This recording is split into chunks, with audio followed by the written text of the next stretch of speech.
ఈరోజు మనము దేవుని వాక్యాన్ని ధ్యానం చేసుకుందాం. మన వాక్య భాగముగా ప్రకటన గ్రంథము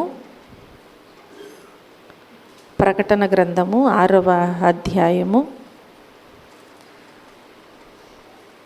ప్రకటన గ్రంథము 6వ అధ్యాయములో 17 వచ్చిన భాగాలు మనకు కనిపిస్తున్నాయి.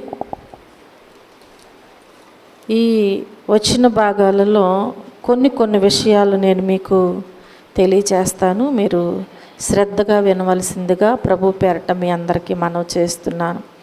ఈ అధ్యాయములో ఈ 17 వచ్చిన భాగాలలో కొన్ని విషయాలు నేను మీకు తెలియచేయాలని ఆశపడుచు ఉంటున్నాను.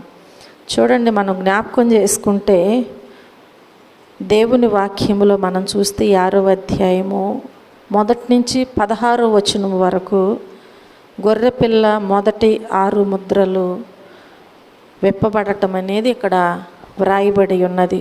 గొర్రెపిల్ల యొక్క 6 ముద్రలు విప్పబడటము ఈ మొదటి వచనం నుంచి 16వ వచన భాగము వరకు కూడా వ్రాయబడి ఉన్నవి. నేను ఒక్కొక్క విషయాన్ని మీకు తెలియచేయాలని ఆశపడుచున్నాను. దేవుని వాక్యములో మనం జ్ఞాపకం చేసుకుంటే ఈ మొదటి 2 వచనాలలో మనం చూస్తే ఆ గొర్రెపిల్ల ఆ 7 ముద్రలలో మొదటి దానిని విప్పినప్పుడు నేను చూడగా ఆ 4 జీవులలో ఒకటి రమ్ము అని ఉరుము వంటి స్వరముతో చెప్పుట వింటిని. మరియు నేను చూడగా ఇదిగో ఒక తెల్లని గుర్రము కనబడెను. దాని మీద ఒకడు విల్లు పట్టుకొని కూర్చుండి ఉండెను. అతనికి ఒక కిరీటం ఇయ్యబడెను. అతడు జయించుటకు బయలు వెళ్ళెను. హల్లెలూయా, హల్లెలూయా. దేవుని వాక్యములో మనం జ్ఞాపకం చేసుకుంటే ఈ మొదటి 2 వచనాలలో మనం చూస్తే క్రీస్తు విరోధి బయలుదేరడం అనేది మనకు కనిపిస్తుంది. క్రీస్తు విరోధి బయలుదేరడం అనేది ఈ మొదటి 2 వచనాలలో మనం చూస్తూ ఉంటాం. గొర్రెపిల్ల మొదటి ముద్రను గొర్రెపిల్ల మొదటి ముద్రను విప్పినప్పుడు ఈ 4 జీవులలో ఒకటి ఏమంటుందంట, రమ్ము ఉరుము వంటి స్వరముతో చెప్పుట వింటిని అని దేవుని వాక్యము వ్రాయబడి ఉన్నది. ఇదిగో తెల్లని గుర్రము, ఒకడు విల్లు పట్టుకొని కిరీటము, అతడు జయించుటకు ఎలా బయలు వెళ్ళుచున్నాడంట, జయశాలిగా బయలు వెళ్ళాను. హల్లెలూయా, హల్లెలూయా. చూడండి, ఇక్కడ మనకి ఒక విషయము కనిపిస్తూ ఉంటుంది.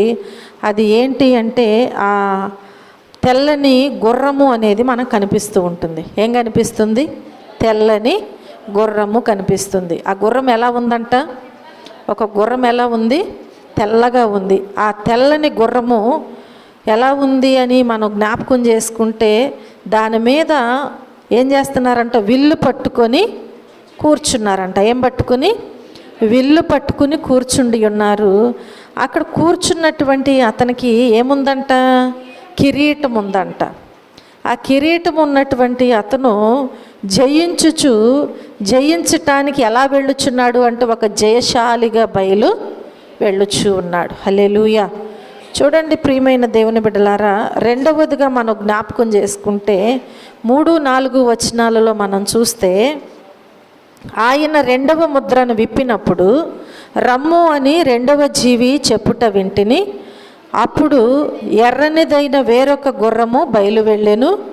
మనుషులు ఒకని ఒకడు చంపుకొనున్నట్లు భూలోకములో సమాధానము లేకుండా చేయుటకు ఈ గుర్రము మీద కూర్చున్న వానికి అధికారం ఇయ్యబడెను. మరియు అతనికి ఒక పెద్ద ఖడ్గం ఇయ్యబడెను. రెండవదిగా మనం చూస్తే మొదటేమో క్రీస్తు విరోధి బయలుదేరడం కనిపిస్తుంది. రెండవది మనం చూసినట్లయితే ఇక్కడ యుద్ధమునకు సూచన కనిపిస్తుంది. ఏం కనిపిస్తుంది? యుద్ధము కనిపిస్తుంది అన్నమాట. కాబట్టి ఆయన 2వ ముద్రను విప్పినప్పుడు అక్కడ ఎలాంటి గుర్రం ఉందంట? ఎర్రనిదైన వేరొక గుర్రము కనిపిస్తుంది. మొదటి విషయంలో తెల్లని గుర్రము, రెండవ విషయంలో ఎర్రనిదైన వేరొక గుర్రము కనిపిస్తుంది. మనుషులంట ఒకనికి ఒకడు చంపుకొనుచు. ఎలా ఉన్నారంట మనుషులు? ఒకనికి ఒకడు చంపుకొనుచు సమాధానము లేకుండా చేయుటకు ఒక పెద్ద ఖడ్గము ఇయ్యబడిందంట. ప్రియమైన దేవుని బిడ్డలారా, మనం జ్ఞాపకం చేసుకున్నట్లయితే ఈ 6 ముద్రలలో 2 విషయాలలో మనం చూస్తే క్రీస్తు విరోధి బయలుదేరడం జరిగింది. రెండవది యుద్ధం అనేది మనకు అక్కడ కనిపిస్తూ ఉంటుంది. రెండవది ఏం కనిపిస్తుంది? యుద్ధము కనిపిస్తూ ఉంటుంది. చూడండి, దేవుని వాక్యములో మూడవదిగా మనం చూస్తే వచ్చిన భాగాలలో 5-6 వచనాలలో మనం చూస్తే ఆయన 3వ ముద్రను విప్పినప్పుడు రమ్ము అని 3వ జీవి చెప్పుట వింటిని. నేను చూడగా ఇదిగో ఒక నల్లని గుర్రము కనబడెను. దాని మీద ఒకడు త్రాసు చేత పట్టుకొని కూర్చుండి ఉండెను. మరియు దేనారమునకు 1 సేరు గోధుమలనియు దేనారమునకు 3 సేర్ల ఏవలనియు నూనెను ద్రాక్షారసమును పాడు చేయవద్దనియు ఆ 4 జీవుల మధ్య ఒక స్వరము పలికినట్టు నాకు వినబడెను. హల్లెలూయా, హల్లెలూయా. చూడండి, ఇక్కడ ఏం కనిపిస్తుంది అంటే కరువు కనిపిస్తుంది. ఏం కనిపిస్తుంది? కరువు కనిపిస్తుంది మనకి. కాబట్టి ఇక్కడ దేవుని వాక్యం ఏమని సెలవిస్తుందంటే, ఈ 3వ ముద్రను విప్పినప్పుడు ఇదిగో ఒక నల్లని గుర్రము ఒకడు త్రాసు పట్టుకుని ఉన్నట్లుగా ఇవన్నీ అక్కడ మనకు కనిపిస్తూ ఉంటుంది. ఏ గుర్రం కనిపిస్తుంది? నల్లని గుర్రము కనిపిస్తుంది. తిరిగి మరలా ఒకడు ఏం చేస్తున్నాడు? త్రాసు పట్టుకుని ఉన్నాడు. ఏమంటున్నాడంట? దేనారమునకు అంటే ₹1 దేనారము అంటే ₹1. కాబట్టి 1 సేరు గోధుమలంట. ఈ కరువు కాలములో ఈ దేనారము ఇస్తేనే ఏం దొరుకుతుంది? ఇప్పుడు ఆహారము దొరుకుతుంది. కాబట్టి దేనారమునకు 1 సేరు గోధుమలంట, 3 సేర్ల ఏవలనియు నూనె ద్రాక్షారసము పాడు చేయవద్దనియు ఒక స్వరము పలికినట్లుగా అక్కడ వినపడుతూ ఉంటుంది. అవేవి కూడా నూనెయు ద్రాక్షారసమును పాడు చేయవద్దని ఒక స్వరము వినబడి ఆ పలికినట్లుగా వినపడుచున్నట్లుగా దేవుని వాక్యములో మనం చూస్తూ ఉంటున్నాం. ప్రియమైన దేవుని బిడ్డలారా, అక్కడ మనకేం కనిపిస్తుందంటే కరువు కాలం అనేది, అంటే కరువు అనేది అక్కడికి వచ్చినట్లుగా మనం చూస్తూ ఉంటున్నాం. కనుక దేవుని వాక్యములో మనకి స్పష్టంగా ఈ విషయాలను తెలియచేస్తూ ఉంటుంది. కాబట్టి ఈ రాత్రికాల సమయంలో దేవుని పిల్లలైనటువంటి మనము, అందుకని దేవుని వాక్యములు ఏమని సెలవిస్తూ ఉంటారంటే, వాక్యము దొరికినప్పుడే దాన్ని ఏం చేయాలి? హృదయములో భద్రపరుచుకోవాలి. మనకి ఎప్పుడు ఎలాంటి పరిస్థితి వస్తుందో మనకు తెలియదు. కాబట్టి ఇక్కడ మనం చూసినట్లయితే మూడవదిగా ఏం కనిపిస్తుంది అంటే కరువు కనిపిస్తుంది. ఇక్కడ ఏం కనిపిస్తుంది? కరువు కనిపిస్తూ ఉంటుంది. కనుక ఈ కరువు కాలంలో ఏది చెప్తే అది చేయటానికి సిద్ధపడతారు. అవునా? కరువు కాలంలో ఏం చేస్తారు? ఏదైనా చేయటానికి సిద్ధపడుతూ ఉంటారు. ఆ కరువు అనేది మనకు రాకుండా ఉండాలి. మనము ఆ కరువును చూసి భయపడకుండా, పారిపోకుండా, దేవుని విడిచి వెళ్ళకుండా ఉండాలి అంటే ఆ వాక్యం అనేది మన హృదయంలో భద్రపరచబడాలి. హల్లెలూయా. చూడండి, 4వదిగా మనం చూస్తే 7-8 వచనాలలో తెలియచేయబడుచున్నది కదా. ఆయన 4వ ముద్రను విప్పినప్పుడు రమ్ము అని 4వ జీవి చెప్పుట వింటిని. అప్పుడు నేను చూడగా ఇదిగో పాండుర వర్ణము గల ఒక గుర్రము కనబడెను. దాని మీద కూర్చున్న వాని పేరు మృత్యువు. పాతాళ లోకము వానిని వెంబడించెను. ఖడ్గము వలనను, కరువు వలనను, మరణము వలనను, భూమిలో నుండి క్రూర మృగముల వలనను భూనివాసులను చంపుటకు భూమి యొక్క 4వ భాగము పైన అధికారము వానికి ఇయ్యబడెను. హల్లెలూయా, హల్లెలూయా. చూడండి, ఇక్కడ మనకేం కనిపిస్తుందంటే మరణము, నాశనము కనిపిస్తుంది. ఏం కనిపిస్తుంది? మరణము, నాశనము అనేది మనకు కనిపిస్తుంది. ఆయన 4వ ముద్రను విప్పినప్పుడు అక్కడ ఎలాంటి రంగు కలిగినటువంటి గుర్రం ఉందంట? పాండుర వర్ణము గల గుర్రము కనిపిస్తుందంట. ఈ పాండుర వర్ణము గల గుర్రము కూర్చున్న వాని పేరేంటి అంటే మృత్యువు. అర్థమవుతుందా? ఆ గుర్రం మీద కూర్చున్న వాని పేరేంటి? మృత్యువు. మృత్యువు కూర్చుని వస్తుందంట. కనుక ఈ మృత్యువు ఏం చేస్తుంది అంటే పాతాళ లోకము వానిని వెంబడిస్తూ ఉంటుందంట. ఏ లోకం అది? పాతాళ లోకము. దేవుడు మన కోసం దాన్ని సిద్ధపరిచారా? చెప్పాలి. మన కోసం దానిని సిద్ధపరచలేదు. పరలోక రాజ్యము ఆయన బిడ్డలైన మన కొరకు ఆయన సిద్ధపరిచి ఉన్నారు. కానీ ఇక్కడ ఈ గుర్రం మీదంట మృత్యువు కూర్చుని వస్తుందంట. అది ఎక్కడికి తీసుకువెళ్తుందంటే పాతాళ లోకము వానిని వెంబడిస్తుందంట. ఖడ్గము, కరువు, మరణము, తెగులు, భూమిలో ఉండు క్రూర మృగముల వలన ఈ భూనివాసులను చంపటానికి ఈ 4వ భాగంపై అధికారము ఇవ్వబడింది. కనబడుతున్నాయి ఇవన్నీ లేదా? చెప్పాలి. ఈ భూమి మీద జీవిస్తున్నటువంటి మనము ఇవన్నీ చూస్తున్నామా లేదంటే చూస్తున్నాం. ఎందుకని అంటే మనం జ్ఞాపకం చేసుకుంటే ఈ కరువు అనేది చాలా విజృంభించిపోయింది. అకస్మాత్తుగా మనం చూస్తే ఆ వరదలు వచ్చి ఏమైంది? కరువు వచ్చింది. ఎంతో హ్యాపీగా చక్కగా కుటుంబము అంత కష్టపడుతూ కదా వారికి కావలసినటువంటి గృహాలు కట్టుకుని ఆ గృహములో కావలసినటువంటి వస్తువులను మరి వారు చక్కగా కొనుక్కుని ఎంతో సంతోషంగా ఉంటున్న సమయంలో, ఎంతో కొంత సంపాదించుకున్న సమయంలో ఒక్కసారిగా అకస్మాత్తుగా వచ్చి ఏం చేసింది? కరువు అనేది వారి గృహాలలోకి తీసుకువచ్చింది. అది ఎవరు ఊహించరు, ముందుగా ఎవరు ఆలోచన చేయరు. ఒకవేళ ముందుగానే తెలిస్తే చాలా జాగ్రత్త పడతారు. ఏ సమయంలో ఎలాంటి పరిస్థితి ఏ విధముగా మన మీదకు వస్తుందో మనకెవరికి తెలియదు. అయ్యో ఇప్పటి వరకు బాగానే ఉన్నాం అనుకుంటాం. కాబట్టి ప్రియమైన దేవుని బిడ్డలారా, దేవుని వాక్యములో చూస్తే కరువు కనిపిస్తుంది, మరణము కనిపిస్తుంది. ఆ గుర్రం మీద ఏం కూర్చుంది? మృత్యువు కూర్చుందంట. మరణము కనిపిస్తుంది, అలాగే తెగులు కనిపిస్తుంది. చూడండి, అనేక మంది అకస్మాత్తుగా మరణించటం జరిగింది. తల్లికి పిల్ల జాడ, పిల్లకి తల్లి జాడ తెలియకుండా చెల్లాచెదురైపోయారు. మనం ఊహించిన రీతిగా మన సంఘములో కూడా ఏమైంది? బలహీనత వచ్చిందని విన్నాము, కానీ మరణించారు. కాబట్టి ఈ మరణం అనేది ఏం చేస్తుందంటే తాండవమాడుచూ ఉంటుంది.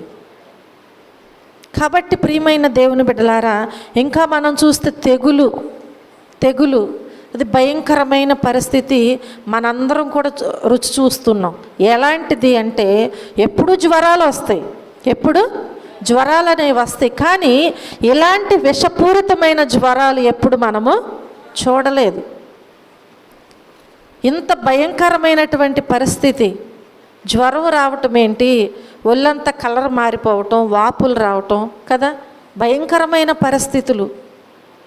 బాడీ అంత పెయిన్స్ రావటం. చూడండి ప్రియమైన దేవుని బిడ్డలారా, ఏ తెగులు ఎప్పుడు వస్తుందో తెలీదు. మనకి తెలియనటువంటి పేర్లతో కూడా తెగుళ్ళు అనేవి వస్తూ ఉంటని మనము ఆ కరోనా విషయంలోనే బాధపడ్డాం. ఆ తర్వాత చాలా చోట్ల రకరకాలైనటువంటి తెగుళ్ళ చేత అనేక మంది ప్రజలు బాధపడ్డారు.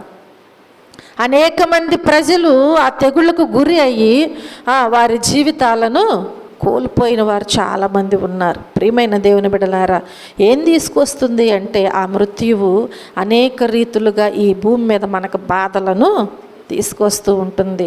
మరణము వస్తుంది, కరువు వస్తుంది, తెగులు అనేది వస్తుంది. ఈ భూమిలో ఉండు క్రూర మృగముల వలన ఈ భూమి మీద నివసిస్తున్న ఈ నివాసులందరినీ కూడా అవి చంపటానికి వస్తుంటే భయపడవలసి వస్తుంది. న్యూస్లో వింటున్నారా? ఒక గ్రామంలోనికి ఏం ప్రవేశిస్తున్నాయంట? ఇప్పుడు ప్రజెంట్గా విషపూరితమైనటువంటి పాములు ప్రవేశిస్తున్నాయి. ఎక్కడ చూసినా కానీ పాములు ప్రవేశిస్తున్నాయి.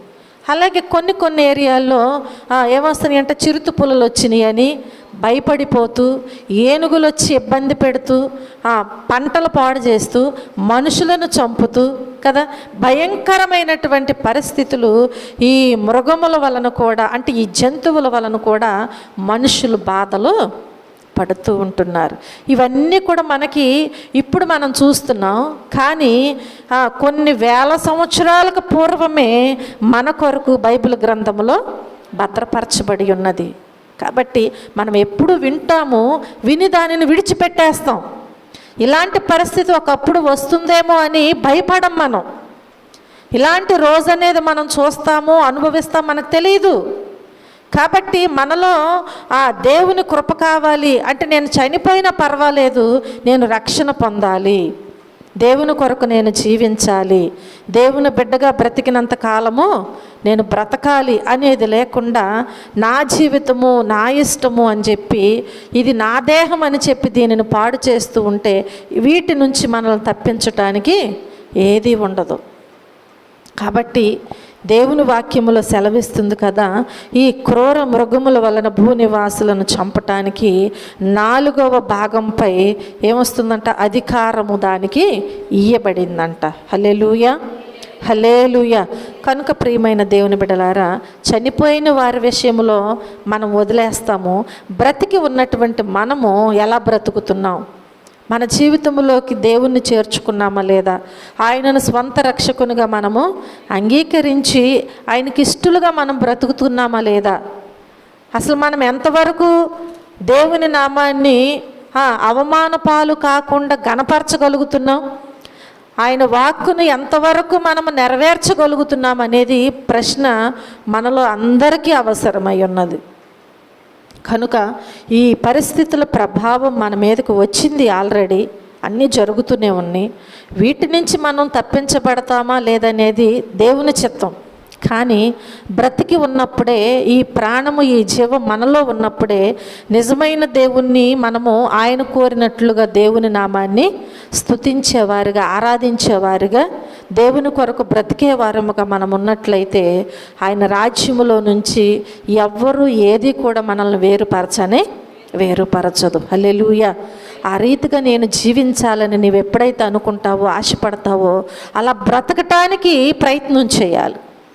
అప్పుడే మనము మన ఆత్మను కాపాడుకోగలుగుతామని ప్రభు పేట నేను మీ అందరికీ మనవి చేస్తున్నాను. హల్లెలూయా, హల్లెలూయా. ఇక్కడేం కలిగింది? మరణము, నాశనము కలిగినట్లుగా మనం చూస్తున్నాం. మరొక భాగాన్ని మనం చూస్తే 9వ వచనం నుంచి 11వ వచనం వరకు చదువుతాం. ఆయన 5వ ముద్రను విప్పినప్పుడు దేవుని వాక్యము నిమిత్తము, తాము ఇచ్చిన సాక్ష్యము నిమిత్తమును వధింపబడిన వారి ఆత్మలను బలిపీఠము క్రింద చూచితిని. వారు, నాదా సత్యస్వరూపి పరిశుద్ధుడా, ఎందాక తీర్పు తీర్చకయు మా రక్తము నిమిత్తము భూనివాసులకు ప్రతిదండన చేయకయు ఉందువని బిగ్గరగా కేకలు వేసిరి. తెల్లని వస్త్రము వారిలో ప్రతివానికి ఇయ్యబడెను, మరియు వారి వలనే చంపబడబోవు వారి సహదాసుల యొక్కయు సహోదరుల యొక్కయు లెక్క పూర్తి యగు వరకు ఇంకా కొంచెము కాలము విశ్రమింపవలెనని వారితో చెప్పబడెను. హల్లెలూయా. ఇక్కడ మనం చూస్తే మహా బాధాకాలములో చనిపోయిన వారు మనకు కనిపిస్తున్నారు. ఎవరు కనిపిస్తున్నారు?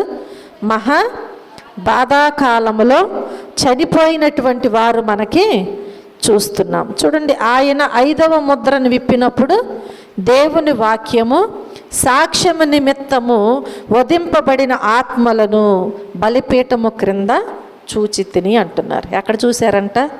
ఎవరిని? దేవుని వాక్యము సాక్ష్యము నిమిత్తము వధింపబడిన ఆత్మలను. వీరందరూ కూడా ఎవరి కోసం చనిపోయారు? దేవుని వాక్యము నిమిత్తము, ఆయన పరిచర్య నిమిత్తము, ఆయనలో జీవించే జీవితమైన సాక్ష్యము విషయంలో వధించబడ్డారంట. బైబిల్లో చాలామంది మనకి తెలుసు, నీతి కోసం, న్యాయం కోసం యథార్థంగా బ్రతికి ఆ దేవుని పని విషయంలో వెనుదిరగకుండా ప్రాణాలకు సహితము వారు తల వంచి ఉన్నారు. కాబట్టి ఇక్కడ దేవుని వాక్యం అంటుంది కదా, ఈ వధింపబడిన ఆత్మలను ఈ బలిపీఠము క్రింద చూచి తిని అంటున్నారు. ఎక్కడ చూశారంట? బలిపీఠము క్రింద చూచి తిని వారంటున్నారంట. ఆ ఆత్మలు ఏమంటున్నాయంట? నాదా సత్యస్వరూపి పరిశుద్ధుడా అని పిలుస్తున్నారంట. హల్లెలూయా, హల్లెలూయా. మన దేవుడు ఏ దేవుడై ఉన్నారు? సత్యస్వరూపి పరిశుద్ధుడు. హల్లెలూయా. ఈ సత్యస్వరూపి అయినటువంటి దేవుని పిల్లలైన మనం కూడా చెప్పారు కదా గత ఆదివారం, ఎలా ఉండాలి మనం కూడా ఆ సత్యాన్ని గ్రహించి ఆ రీతిగా మనం కూడా జీవించాలి. మన దేవుడు సత్యస్వరూపి కాబట్టి ఆయన పిల్లలమైనటువంటి మనము కూడా సత్యము విషయంలో తల వంచకూడదు. అది ఒకవేళ దాని వలన మనకు నిందలు రావచ్చు, అవమానాలు రావచ్చు, శ్రమలు రావచ్చు, చంపబడవచ్చు. ఏది అయినా సరే మనం ఏం చేయకూడదు? ఏమాత్రము కూడా అసత్యమునకు మార్చబడటానికి వీల్లేదు. రెండవదిగా చూస్తే ఏమంటున్నారు వారు? పరిశుద్ధుడా అంటున్నారు. ఏమంటున్నారు? ఆయన పరిశుద్ధుడు కాబట్టి, ఆయన సత్యస్వరూపి కాబట్టి, ఆయన పనిలో ఈ పనివారైనటువంటి ప్రతి ఒక్కరు కూడా ఆ సత్యాన్ని బట్టే వారు చనిపోయారు. అలాగే ఆయన పరిశుద్ధుడు అని చెప్పి ఆ పరిశుద్ధతలో ఎక్కడ కూడా అపరిశుద్ధత రాకుండా వారు కాపాడుకుంటూ ఏం చేశారంటే, ఎక్కడ దానిని అంటనీయకుండా ప్రాణాలైనా కానీ వారు అర్పించి ఉన్నారు. హల్లెలూయా. కాబట్టి ఏదైనా ఒకవేళ మనకు తెలియదు ఎప్పుడు వస్తుందో కదా, కరువు రావచ్చు, యుద్ధము రావచ్చు, మరణము రావచ్చు, నాశనము రావచ్చు, బాధాకాలములో ఉండవచ్చు, మహాబాధాకాలములో ఉండవచ్చు మనం. కానీ అలాంటి పరిస్థితి వచ్చినా మనం ఏం చేయకూడదు? మన యథార్థతను, మన భక్తిని మనము విడిచిపెట్టకూడదు. దేనికోసమండి? ఈ లోకములో ఎంతలో కనబడి అంతలో మాయమైపోయే ఈ ఆవిరి వంటి ఈ ప్రాణము కోసము, మంటిలో కలిసిపోయి ఈ దేహము కోసం ఆత్మను చంపుకోవటానికి వీల్లేదు. అలాగే మనం జ్ఞాపకం చేసుకుంటే దేవుడు మనకిచ్చిన పరిశుద్ధతను ఏ విషయంలో కూడా మనం అపరిశుద్ధంగా మార్చడానికి వీల్లేదు. ఒకవేళ కరువే రావచ్చు, మీరు ఇలా ఉంటేనే మీకు ఆహారం ఇస్తామని అనవచ్చు మనల్ని, ఇలా ఉంటేనే మార్చబడితేనే మీకు ఈ లోకములో అన్ని అవసరతలు తీర్చబడతాయి అని అనవచ్చు. కానీ దేవుని నిమిత్తము వారు ఎలా ప్రాణత్యాగాలు చేసి ఉన్నారో ఈరోజు మనం కూడా అలాగే ఉండాలని దేవుడు మనతో మాట్లాడుచు ఉన్నారు. అలా ఉన్నారు కాబట్టే ఇప్పుడు వారంట దేవునితో మాట్లాడుచు ఉన్నారంట. ఆ భాగ్యము మనం పోగొట్టుకోకూడదు. ఆయనతో కూడా ఉండేటువంటి ఆ గొప్ప భాగ్యాన్ని మనం ఏం చేయకూడదు? అస్సలు పోగొట్టుకోకూడదు. అక్కడేముండదు? ఆకలి ఉండదు, దప్పిక ఉండదు కదా, ఏడుపు ఉండదు, పండ్లు కొరకటం ఏది ఉండదు. ఎప్పుడు కూడా ఇక్కడ ఒకవేళ మహాబాధలో మనం ఉండొచ్చేమో, కానీ కష్టాల్లో, కరువుల్లో ఉండొచ్చేమో, కానీ అక్కడికి వెళ్ళినాకంట ఎప్పుడు సంతోషమే. హల్లెలూయా, హల్లెలూయా. ఒకవేళ ఎన్నిక లేని వాటి కోసం మనము మన పరిశుద్ధతను, మన భక్తిని, మన నీతిని, యథార్థతను విడిచిపెడితే ఎక్కడా శ్రమలే. తిరిగి అక్కడికి వెళ్ళినా కూడా మన ఆత్మ అగ్నిగుండములు ఏమవుతుందంట? నిత్యము అల్లాడిపోతూ ఉంటుందంట, కేకలు పెడుతూ ఉంటుందంట. అదే దేవుని దగ్గర ఉంటే స్తుతిస్తూ దోతలతో కూడా ఉండి ఏం చేస్తారంట? దేవుని నామాన్ని స్తుతిస్తూ అలాగే అక్కడ సంతోషముతో, ఆనందముతో వారి జీవితం అంతా చక్కగా గడుపుతూ ఉంటారంట. హల్లెలూయా, హల్లెలూయా. అక్కడికి వెళ్ళిన తర్వాత ఇక మన కుటుంబము, మన పరిస్థితులు ఏవి ఉండవు. ఇంకా ఇక్కడ ఉన్నంత వరకే తల్లిదండ్రులైనా, పిల్లలైనా, కుటుంబమైనా, బాధ్యత అయినా కదా, ఆర్థిక పరిస్థితులైనా, వస్త్రహీనత అయినా, గృహలయమైనా, ఏవైనా ఇది కట్టుకోవాలని శ్రమపడటమైనా, ఏ విషయంలో బాధపడుచున్నా అవి ఎక్కడే. వీటిని మరలా మన వెంట తీసుకెళ్ళకూడదు అసలు.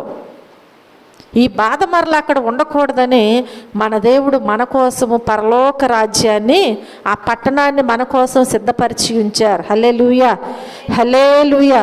చూడండి ఇక్కడ చక్కగా ఆ ఆత్మలంట, ఆ దేవుని వాక్యము సాక్ష్యము నిమిత్తము వధింపబడినటువంటి ఆత్మలు బలిపీఠం క్రింద ఉన్నాయంట. చూస్తున్నాడంట ఈ భక్తుడు ఏం చేస్తున్నారు? ఇవన్నీ చూస్తున్నారు. హల్లెలూయా. ఇవన్నీ ఏదో నోటి మాటలు కాదు, ఆయన చక్కగా చూస్తూ ఉంటున్నారు సమస్తాన్ని కూడా. కాబట్టి ఆ ఆత్మలను చూస్తున్నప్పుడంట అవి బలిపీఠం క్రింద ఉన్నాయంట. వారు అంటున్నారంట, నాదా సత్యస్వరూపి పరిశుద్ధుడా అని చెప్పి చక్కగా పిలుస్తూ ఉంటున్నారంట. హల్లెలూయా, హల్లెలూయా. వారు ఏ పరిస్థితుల్లో చనిపోయారు? మహాబాధాకాలంలో వారు చనిపోయిన వారు ఇప్పుడు దేవుని దగ్గర ఉండి ఆ ఆత్మలు దేవునితో మాట్లాడుచు ఉన్నాయి. హల్లెలూయా. ఎందాక మా రక్తము నిమిత్తము భూనివాసులకు తీర్పు ప్రతిదండన తీర్చకయు ఉందువని బిగ్గరగా కేకలు వేస్తున్నాయి అంట. ఎందాక ఇంకా ఆ రోజు నీవు అడగటానికి ఒక అవకాశము ఉండాలి అంటే ఇక్కడ నీవు దేవుని కొరకే బ్రతకాలి. అవునా? ఒకసారి మనం ఒక వ్యక్తి దగ్గర అప్పు తీసుకున్నాం, అది కరెక్ట్గా కడితేనే రెండోసారి వెళ్ళి అడగటానికి అవకాశం ఉంటుంది. అలా కట్టకుండా రెండోసారి మళ్ళీ వెళ్ళి అడగటానికి నీ మొహం చెల్లుతుందా? అసలు ఒకవేళ సిగ్గు విడిచి వెళ్ళి అడిగిన వాళ్ళు ఇస్తారా? ఎవరు? నీవు దేవుని కొరకు బ్రతుకు, దేవుని దగ్గర మాట్లాడే అవకాశాన్ని నీవు పొందుకో. హల్లెలూయా. కాబట్టి వారు అంటున్నారు కదా, ఎందాక మా రక్తము నిమిత్తము భూనివాసులకు తీర్పు ప్రతిదండన తీర్చకయు ఉందువని బిగ్గరగా, ఇంకా ఎంతకాలం ప్రభు అని చెప్పి కేకలు వేస్తూ ఉన్నారంట. తెల్లని వస్త్రములు ప్రతి వానికి ఇయ్యబడిందంట. హల్లెలూయా, హల్లెలూయా. ఏ వస్త్రాలు? తెల్లని వస్త్రములు ప్రతివానికి ఇయ్యబడెను. మరియు వారి వలనే చంపబడబోవు వారి సహదాసుల యొక్కయు, వారి వలనే, ఒకవేళ నేను అవ్వచ్చు, నీవు అవ్వచ్చు, ఇంకెవరైనా కావచ్చు, యథార్థత విషయంలో నీతి విషయంలో మనము కరెక్ట్గా ఉన్నప్పుడు ప్రాణత్యాగమైనా చేయవలసి రావచ్చు. కాబట్టి వారి వలన ఏమవుతుందంట? చంపబడబోవు వారి సహదాసుల యొక్కయు సహోదరుల యొక్క ఆ లెక్క పూర్తి అగు వరకు కూడా, ఆ లెక్క పూర్తి అగు వరకు ఇంకా కొంచెము కాలము విశ్రమించవలెనని వారితో చెప్పబడెను. హల్లెలూయా. ఇంకా టైం ఉంటుందంట. అర్థమవుతుందా? చిన్న చిన్న సామెతలు ఉంటాయి కదా, ఏమంటారు? సామెతలు ఉంటాయి కదండి. ఏంటది? వాక్యాన్ని బట్టి జ్ఞాపకం చేయరేంటండి? సామెతలు ఉంటాయి కదా. చూడండి, దేవుని వాక్యాన్ని మనం జ్ఞాపకం చేసుకుంటే, వారు దేవుణ్ణి అడిగినప్పుడు నువ్వు ఎందుకు ఇంకా వారి విషయంలో తీర్పు తీర్చకుండా ప్రతిదండన తీర్చకుండా ఉంటున్నారు ప్రభు అని చెప్పి దేవుణ్ణి బిగ్గరగా కేకలు వేసి అడిగినప్పుడంట, వారు ప్రతి ఒక్కరూ కూడా తెల్లని వస్త్రాలు ధరించుకుని ఉన్నారంట. వారి విషయంలోనే కాదు, వారి సహోదరుల విషయంలో అక్కడ ఒక మాట చెప్పబడుతూ విన్నారంట. ఏంటి అది అంటే, లెక్క పూర్తి అగు వరకు ఇంకా కొంచెము కాలము విశ్రమించవలనని వారితో. అంటే ఇంకా టైం ఉంది, తీర్పు తీర్చటానికి ఇంకా టైం ఉంది. ఒకానొక సమయంలో ఆ టైం అనేది వస్తుంది కాబట్టి అప్పుడు వారికి తీర్పు అనేది ఉంటుంది. తీర్పు తీర్చటానికి టైం ఉంది అని చెప్పి అక్కడ వారికి తెలియజేయబడినట్లుగా మనం దేవుని వాక్యములో చూస్తూ ఉంటున్నాం. హల్లెలూయా. ఇంకా మనం జ్ఞాపకం చేసుకుంటే ఆ 12వ వచనం నుంచి 17వ వచనం వరకు మనం చూస్తే, ఆయన 6వ ముద్రను విప్పినప్పుడు నేను చూడగా పెద్ద భూకంపము కలిగెను. సూర్యుడు కంబళి వలె నలుపాయెను, చంద్రబింబమంతయు రక్తవర్ణమాయెను. పెద్ద గాలి చేత ఊగులాడు అంజూరపు చెట్టు నుండి అకాలపు కాయలు రాలినట్టు ఆకాశ నక్షత్రములు భూమి మీద రాలెను. మరియు ఆకాశ మండలము చుట్టబడిన గ్రంథము వలనై తొలగిపోయెను. ప్రతి కొండయు ప్రతి ద్వీపమును వాటి వాటి స్థానములు తప్పెను. భూరాజులను ఘనులను సహస్రాధిపతులను ధనికులను బలిష్ఠులను ప్రతి దాసుడును ప్రతి స్వతంత్రుడును కొండ గుహలలోను బండల సందులలోను దాగుకొని సింహాసనాసీనుడయున్న వాని యొక్కయు గొర్రెపిల్ల యొక్కయు ఉగ్రత మహాదినము వచ్చెను. దానికి తాళజాలిన వాడెవడు? మీరు మా మీద పడి ఆయన సన్నిధికిని గొర్రెపిల్ల ఉగ్రతకును మమ్మును మరుగు చేయుడి అని పర్వతములతోనూ బండలతోనూ చెప్పుచున్నారు.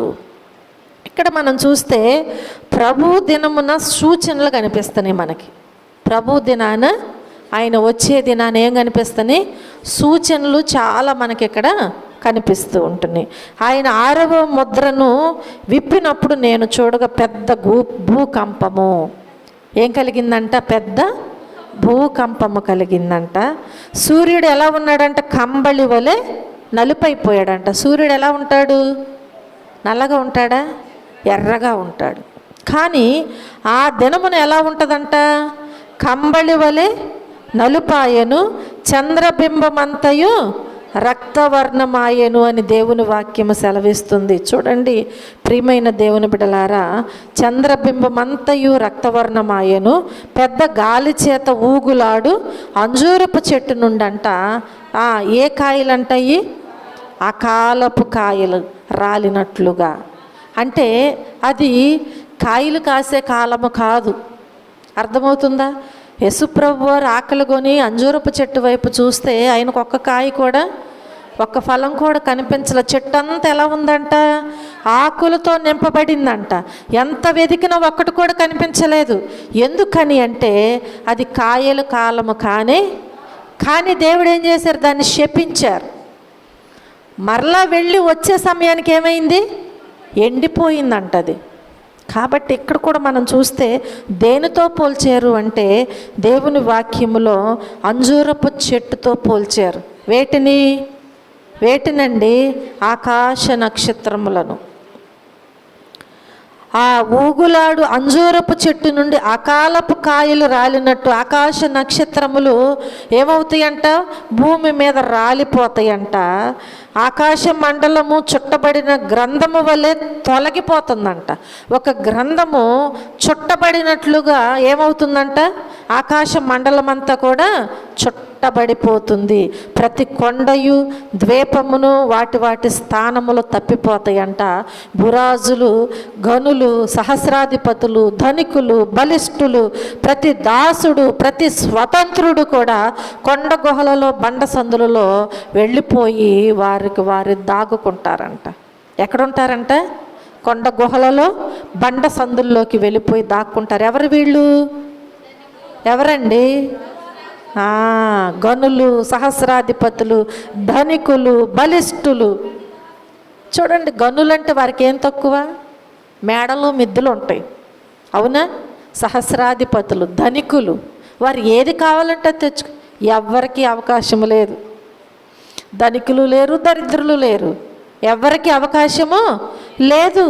ప్రతి ఒక్కరు కూడా వారికి వారు కాపాడుకోవటానికి దాగుకుంటానికంట కొండ గుహలలో బండ సందుల్లోకి వెళ్ళిపోయి దాగుకొని సింహాసనాసీనుడై ఉన్న గొర్రెపిల్ల యొక్కయు ఉగ్రత మహాదినము వచ్చెను. తాళజాలిన వాడు ఎవడు ఆ సమయంలో అని దేవుని వాక్యం ఈరోజు మనతో మాట్లాడుతూ ఉంటుంది. ఆ దినాన తప్పించుకొనగలిగేవారు ఎవరు కూడా ఉండరు. ఆ విషయంలో తాళజాలిన వాడు ఎవడసలు ఈ భూమి మీద ఎవరు లేరు అని చెప్పి దేవుని వాక్యము సెలవిస్తుంది. మీరు మా మీద పడి మమ్మును మరుగు చేయుడని పర్వతములతో బండలతో చెప్తారంట. అంటే మమ్ములను కప్పండి, వచ్చి పర్వతములారా బండల్లారా వచ్చి మా మీద పడి మమ్ములను మేము కనిపించకుండా ఉండినట్లుగా మమ్ములను కప్పండి అని వాటికి మొర్ర పెట్టుకుంటారంట. వాటిని బ్రతిమలాడుకుంటా. ఎలాంటి పరిస్థితో చూడండి ప్రియమైన దేవుని బిడ్డలారా. అలాగూ చెప్పుచూ ఉన్నారు, దేవుని వాక్యములో సెలవిస్తుంది. కాబట్టి ఈరోజు దేవుని వాక్యాన్ని విన్నటువంటి మనము మన పరిస్థితి ఎలా ఉంటుందో మనకు తెలియదు. బ్రతికి ఉన్నప్పుడే మనకు ఆ ఉగ్రత దినం రాకముందే మనం ఏం చేయాలి? దేవుణ్ణి నమ్మాలి. అలాగూ వచ్చేసిన తర్వాత ఆ పర్వతాలతో, ఆ బండలతో, కొండలతో అక్కడ దాక్కోవాలి, ఇక్కడ దాక్కోవాలి, మమ్మల్ని కప్పండి, మమ్మల్ని కాపాడండి అని మనం ఎంత అరచినా, ఎంత గోల చేసినా ఏది మనలను దాయలేవు, కాపాడలేవు దేవుని ఉగ్రత నుంచి. కాబట్టి బ్రతికి ఉన్నప్పుడే, దేవుడు ఆయుష్ ఇచ్చినప్పుడే, ఆరోగ్యం ఇచ్చినప్పుడే, క్షేమస్థితిని ఇచ్చినప్పుడే, నీ అవయవాలన్నీ కూడా చక్కగా ఉపయోగపడినప్పుడే దేవుని బిడ్డగా, దేవునికి ఉపయోగకరంగా బ్రతుకు. దేవుని సన్నిధిలో నీవు అలాగూ ఉండు. అప్పుడు తప్పకుండా మరణము వస్తుందన్న మనం భయపడవలసిన అవసరము లేదు. మనలో, మన కుటుంబంలో ఎవరైనా రక్షించబడకుండా చనిపోతే మనకు ఎంత బాధ వేస్తుంది, అవునా? ఒకవేళ నువ్వు రక్షించబడి కూడా దేవునికి సన్నిధిలో ఆయనకి ఇష్టలుగా బ్రతకకుండా నీవు జీవించిన అదే భయం నీకుంటుంది. అంతే కదా? దేవుని బిడ్డగా నీవు జీవించకుండా ఒకవేళ నీవు నీ జీవితాన్ని నీ ఇష్టం వచ్చినట్లుగా జీవిస్తే నీవు పొందిన రక్షణకు, మారు మనసుకు ఏమాత్రం కూడా అక్కడ విలువ అనేది లేనే లేదు. కాబట్టి మన ఆత్మీయ స్థితి ఎలా ఉంది? అసలు దేవుని నమ్ముకున్న మన గురించి మనం మాట్లాడుకుంటే అసలు మన ఆత్మీయ స్థితి ఎలా ఉంది? ఉగ్రత దినం ఉంది కదా, ఉగ్రత దినం ఉంది కదా. ఆ ఉగ్రత దినము నుండి మనము తప్పించబడగలమా లేదా? మనము కూడా ఒకవేళ ఆ పాతాళ లోకంలోకి వెళ్ళిపోయి అలాంటి పరిస్థితిలో, దుస్థితిలోకి చేర్చబడే వారములో ఉంటున్నామా? మన ప్రవర్తన, మన జీవిత విధానము ఎలా ఉంది, ఏంటి అని చెప్పి మొదట మనలను మనం పరిశీలన చేసుకుని దేవుని సన్నిధిలో ఆయనకి ఇష్టలుగా జీవిద్దాం. తిరిగి మన కుటుంబాన్ని, మన బిడ్డలను, మన గ్రామంలో, మన సహోదరులలో ప్రతి ఒక్కరిని కూడా ఆ రీతిగా నడిపించడానికి మనము ఆయత్తపడి వారి కోసం ప్రార్థన చేద్దాం. అలాంటి జీవితము నాకు కావాలి ప్రభువా అని నీవు ఆశపడినట్లయితే దేవుని దగ్గర ప్రార్థన చెయ్యి, అలాగూ జీవించు. తప్పకుండా దేవుడు మనకు సహాయము దయచేస్తారు. హల్లెలూయా, హల్లెలూయా. దేవుడి చిన్న వాక్యాన్ని దీవించి ఆశీర్వదించునుగాక. ఆమేన్.